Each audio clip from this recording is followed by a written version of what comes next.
I'm a first year studying German and I come from Liverpool. Originally, I actually applied for English and German, but I only got offered a place for German, which sometimes happens if you're applying for joint honours. But I was actually really happy. It was definitely going to be a language that I wanted to study. You get to do a year abroad, and for indecisive people like me who don't necessarily have a set career plan, that all sounds good. Yeah, I love studying languages. I love the fact that I get to study a really broad range of literature here.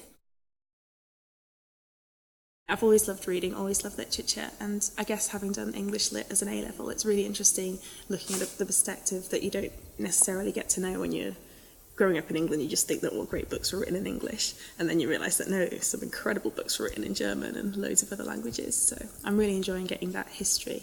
And we don't just do boring books as well. We do language classes, study film, some medieval German, which is really interesting as well.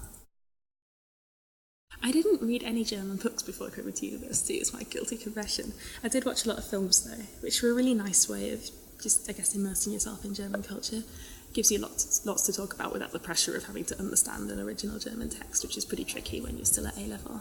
It's tricky now, not going to lie. So yeah, there's so much interesting German film out there. Newspapers as well, just having a browse, or online radio, or just really good ways of, I guess, getting yourself into German culture, learning to understand it better, speak it better, and definitely visiting the country as well. If you get to spend time there, that's just a great way.